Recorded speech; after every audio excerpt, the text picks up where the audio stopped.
The head of the Los Angeles City County AIDS Task Force today refused to support a proposal by a state health panel to quarantine certain AIDS victims. Our reporter David Garcia is in the newsroom now with more local reaction to a very controversial plan. David? Right, Keith. The isolation or quarantine guidelines are intended for what's called recalcitrant AIDS patients, people who seem to insist on high-risk behavior knowing they could infect others. Protecting the public from communicable diseases. Health officials such as county health officers have that power under state law. Targets would be AIDS patients who are intravenous drug users and share needles, as well as prostitutes and people who refuse to use condoms.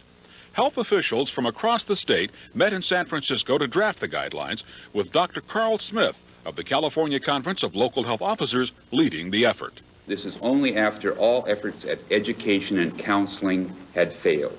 The guidelines range from mandatory counseling for AIDS patients to confinement at home, a hotel, a hospital, or jail for 72 hours. Advocates testified before the committee, arguing isolation won't work.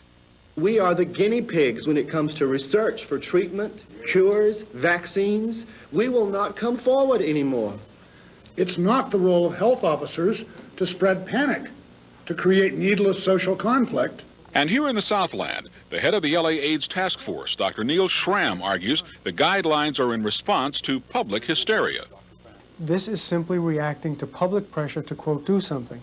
We're dealing with 300,000 to 500,000 Californians believed to be infected with the virus, all of whom are thought to be capable of spreading it to their sexual contacts.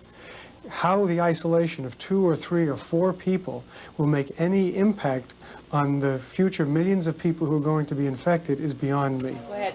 Even so, public health officials are predicting some kind of isolation or quarantine guidelines will be adopted. The final presentation by that state health committee is set for March 19th in San Francisco.